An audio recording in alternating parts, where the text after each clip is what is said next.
Good morning. I've been thinking today about the struggles I sometimes have. And have you ever been like me and looked at life and just quietly said, God, where in the world are you?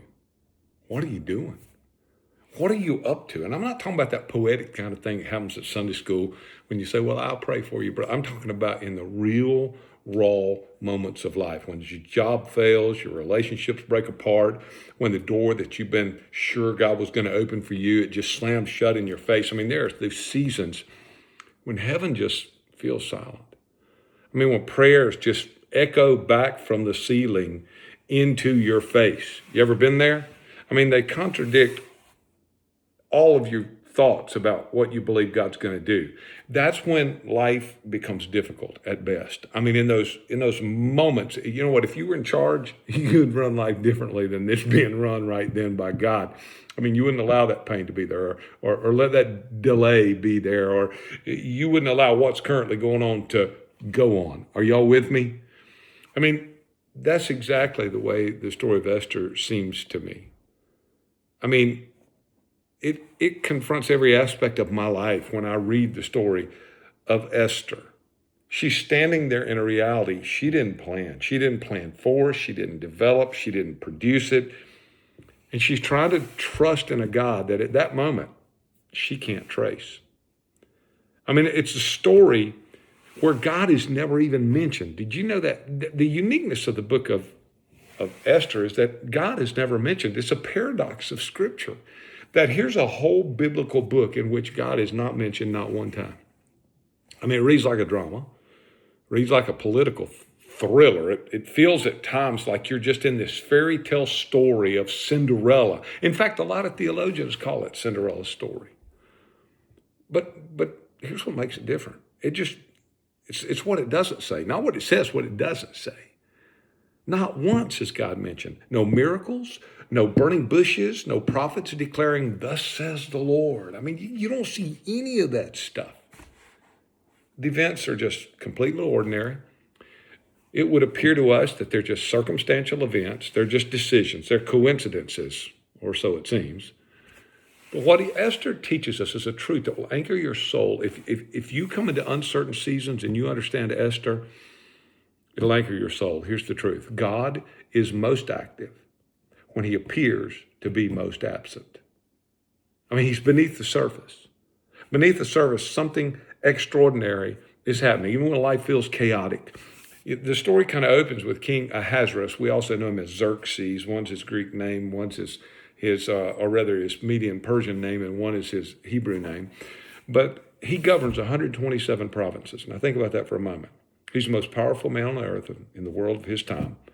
He is unrivaled in terms of power and kingdom.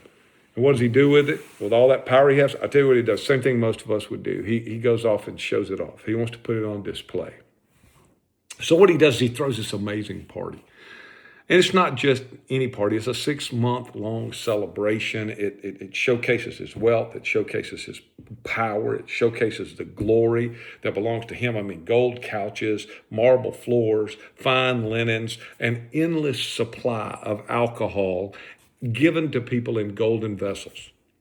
Man, this is excess on a level that it's unbelievably extravagant. Most of us can't even imagine golden glasses to drink out of. Glasses made of gold, really? I mean, like many situations that are fueled by power and alcohol, something happens in it. It spirals out of control, and it does it quickly. At the climax of this extended celebration, the king is kind of merry with wine, and he brings out his queen named Vashti. Vashti's a beautiful lady, one of the most beautiful in her day, and he wants her to put her beauty on display in front of a full array, a room filled with intoxicated men. Now, I can know how that would go over. But there in the middle of that is this moment that just changes everything. What could have been just a private marital conflict has now become a public political crisis. And in a day when kings were not challenged, I mean, they were not challenged, Vashti flatly refused. She said, I'm not going to put myself on display in front of that crowd of intoxicated men. I'm not doing it. That refusal was shocking to the culture of their day. I mean, the king is humiliated. His public advisors go into a panic. If the queen can defy the king, then what's going to stop every woman in the land from defying every husband in the land? And in their, quote, wisdom, these wise men give drastic advice for drastic action. They wanted a decree issued that says Vashti will be removed as queen and her position will be given to somebody completely different over here. So she is removed. National crisis solved. The empire now has returned to the authority, being reinforced, authority of a man being reinforced in every household. What should have been a private marriage problem turned into a national law, a social crisis, and then a national law. And as you're watching this story unfold, you sort of think, man, what does this have to do with God? Where's God in this story? I mean, nothing feels spiritual about this thing. There's no worship. There's no righteous act or this. There's no divine move of God that just moves people or situations. It's just impulsive decision after impulsive decision. It's just human reaction after human reaction. It's just circumstance after circumstance. You know what makes that story real to me is that it mirrors my life. It's just the way life is. You have these circumstances that come, that go, that are here, they're there. And what seems to be just happenstance, it's really orchestrated by God. You know, life isn't always spiritual on the surface. I mean, most of us who live in a real world know that most of life doesn't happen at church. It happens in meetings we have, or in conversations we have, or in decisions that we make in these pressure-packed situations. And you often, in those situations, you react, and you look back and wonder, what was I thinking? You also wonder, God, where were you in the middle of this? Well, the book of Esther gives us that answer. It lets us know that there is an illusion in our life that we call randomness, that it is an illusion, that everything that happens, though it seems random, and though it seems even reckless, God's in it. I mean, what you see is this king throws an extravagant party. Alcohol just clouds everyone's judgment. The queen makes this bold stand and refuses to reveal herself to all these intoxicated men. Advisors overreact. Laws are passed in haste. There's no prayer meeting. There's no sitting around saying, God, we need divine consultation with you. We need moral clarity. It's just chaos, just unplanned, reckless chaos. But what is chaos on the surface, what looks random, is actually intentional. The randomness in our lives is orchestrated by a being greater than we understand. Underneath the surface, there's someone who's doing some great things. He's deeply ordering our lives. I mean, think about your own life. How many pivotal moments didn't feel spiritual when they were going on? I mean, that job you didn't get, that person who just walked away, that unexpected move, that conversation that almost didn't happen, that chance meeting somebody somewhere at the time, it just felt inconvenient. Maybe even it felt crazy painful. But later you realized what it did is it positioned you to be a blessing and to be at the place that God needed you in your story. Esther's story is built on that truth. She is positioned without her permission. I want you to know that. She never agreed to this. A beauty contest is about to happen. When Vashti was removed, the king's advisors proposed a solution to it. They said, look, we'll bring all the beautiful virgins of the land to your palace. All the most beautiful ones we can find from all across the empire. We'll hold this massive beauty contest. Each one of them will sleep with you. And you select the one that pleases you the most, the one you think is most beautiful, the one you think is going to do the most for the kingdom. You select. She'll be the next queen. It's essentially the largest beauty contest in history. Sex is involved with it too. Again, no mention of God. No indication of a spiritual moment. In fact, for me, it may not feel this way for you, but for me, this feels deeply secular. For me, this feels morally uncomfortable. I mean, I'm not happy with this. But God is patently involved in this. That's crazy to me. In this capital city, there's a Jewish man named Mordecai. And Mordecai had raised an orphaned cousin of his. Her name was Hadassah, but she's better known to us by her Medo-Persian name of Esther. She's this young, beautiful, strikingly beautiful girl. I mean, she is the kind of person who she stands out in the crowd. She walks in the room, every man in the room knows she's there. I'm telling you, she was beautiful. It was something she didn't choose. She had beauty she didn't choose. That beauty was given to her by God, and that beauty is what took her to the king's palace. She didn't choose it. She entered into this selection process. Let it sink into you. She didn't volunteer. She didn't plan for this. She didn't want this. She didn't pray for this opportunity. She was just taken without her permission. Sometimes the most defining moments in your life, they're not chosen by you. Sometimes the most defining moments in your life, they're just assigned to you. And suddenly, her life's no longer hers. I mean, it's no longer her own. When you're somewhere you never planned to be, Esther found herself in that place. When you're doing something you had not planned to do, that you're not comfortable with in any regard, Esther hadn't planned to be in that place. I mean, this contradicted everything about her identity. She's a Jewish woman in a pagan palace, surrounded by foreign customs, competing in a system she didn't design, living in a reality she did not choose. And her guardian, Mordecai, comes on the scene and says, oh, by the way, don't you dare tell them who you are. If you tell them who you are, they find out you're Jewish. Man, you're considered to be just a slave girl in the Babylonian Empire by many of them, just because you're Jewish. Like today, I mean, anti-Semitism was alive and well. So she has to hide her beauty. Here she is hiding her beauty. And I'm going to tell you, you think whatever you want. And when I think of it in my mind, I see this internal tension in a young woman who is a virgin and done everything right and has been morally correct, thrown into a situation where she's asked to be involved with premarital sex, something that doesn't reflect her values at all or that her idea of God at all. And she's thrown into it against her will. I mean, how many times in your life have you found yourself in situations you didn't choose? You just wound up there. I mean, you were just trying to pay the bills, so you take a job. It doesn't align with your passion.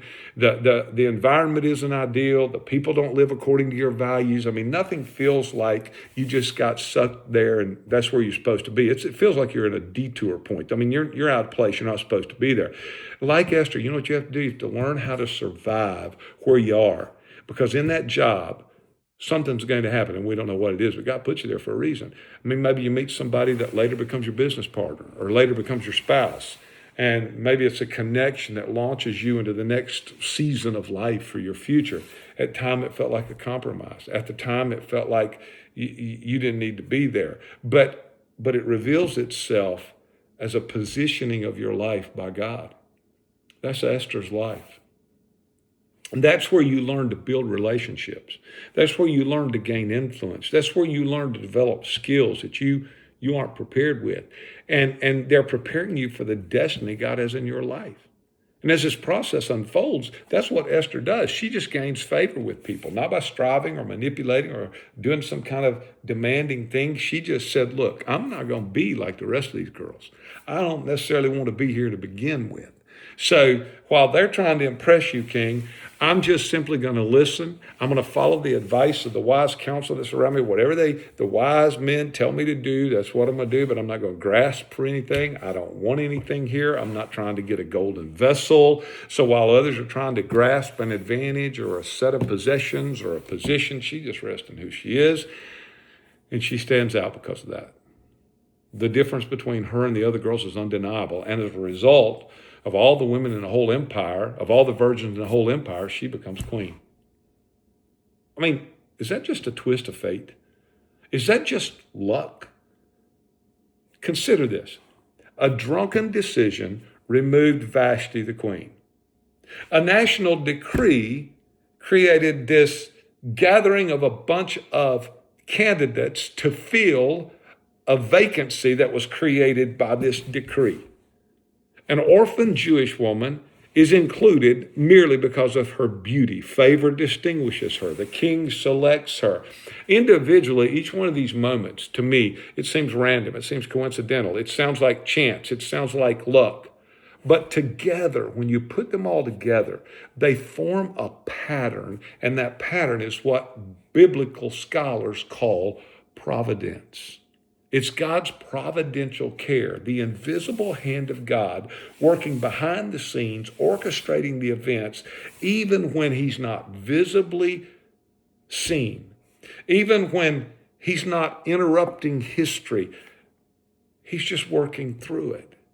It's not necessarily because God causes everything, but he allows things to happen and he works through them. And in times when those things feel like isolated events that are against our will, like flawed circumstances, God is at work. And it defies my logic to see God allow a righteous, virtuous, young virgin forced into a situation of premarital sexuality with a king, and let alone all the myriad of other virgins who are doing the same thing. But even in flawed circumstances, even in complex situations, God is not absent. He is sovereign, even in the complexities of life. He's always working through human decisions and cultural systems and unexpected disruptions. Even in morally gray areas, God's at work. Again, God is not absent in the complexities of your life. Nope, he is sovereign over it. So now Esther's in a new role. Mordecai, who works, or that's her guardian, works at the king's gate. He overhears about a plot. Two officials are planning to assassinate the king. Mordecai tells Esther. Esther tells the king in Mordecai's name. The plot's confirmed. The conspirators are executed. And then something, what is seemingly small, happens. Those events are recorded in the royal chronicles of the king, meaning that what he did every day was just written down. There was no reward, no recognition for Mordecai, no celebration, just a simple little line in the chronicles of the king. But in God's economy, nothing's wasted. You need to know that. Think about the times when you've done the right thing, you felt overlooked, somebody you helped never said thank you. I mean, you worked harder than anybody else, but you didn't get noticed. You stayed faithful, but nothing changed. And it didn't feel like it mattered, but if it was written in the chronicles, if it was put down somewhere in your behalf where you never saw it and nobody else did, well, maybe its impact's going to show up later. That line in the chronicles certainly did. That's going to show up later in the book. What impact is going to show up later in your life that hasn't shown up now, but will at exactly the right time when God's timing is ready to be fulfilled? What if it simply was recorded for a future time in God's plan? Now, if you step back and you look at this thing seems random, but a powerful truth emerges. A king's ego, a queen's courageous refusal, a political overreaction, a beauty contest, a hidden identity, a chance conversation. None of that stuff looks spiritual at all, but all of them are strategic. We often make this statement out. We'll say the devil's in the details. You know what the book of Esther tells me? The devil is not necessarily the one who's in the details. God is. In the small moments that we often overlook, in the decisions we didn't expect to be significant, in the insignificant events of life, God is at work. One of the hardest truths to accept is this, that God sometimes allows things that we didn't choose and that he doesn't even endorse. He allows them. Esther's story includes moral compromise, cultural compromise, unjust systems, hidden identities, and yet God uses all of it. Not because he agrees with it. Not because he wanted it, so to speak, but that he's using it and he's accomplishing something that is much greater than we anticipated in the process. That's how God does it. At this point in the story, Esther's queen. A real crisis is coming that hasn't even started yet. She doesn't know it, but there's a man named Haman there who's the devil's planning to use to destroy all the Jewish people, and they're all going to die. Not only the ones that are still in Babylon at this time, but all the ones that are in the land of Israel as well. The only person who is positioned and poised to intervene is Esther. But she's there only because of all these random circumstantial events that happened before: a party, a conflict, a decree, a selection, a favor, silence. She's able to respond because she was positioned ahead of time. Now, a lot of people notice the hand of God when they look back, but very few of us understand the hand of God when we're in the middle of the situation. What I want you to hear today is no matter what situation you're going through, no matter what's happening in your life, God's right in the middle of that situation with you.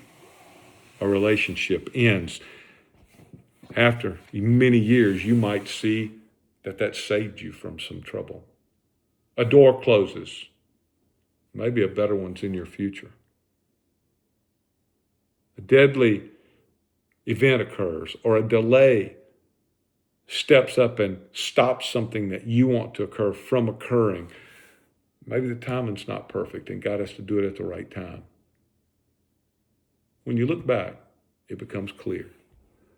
So what do you do when you're living in chapter 2 of Esther, in the middle of all this mess you don't understand, but you hadn't seen chapter 10 yet?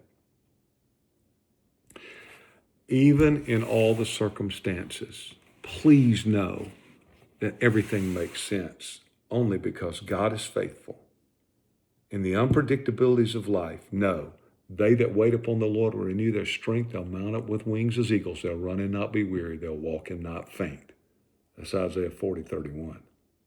No, some may trust in chariots and some may trust in horses, but as for me, I will trust in the name of the Lord. That's Psalm 20, verse 7.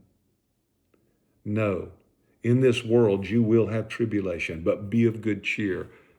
I, meaning Jesus, has already overcome the world. That's John 16:33.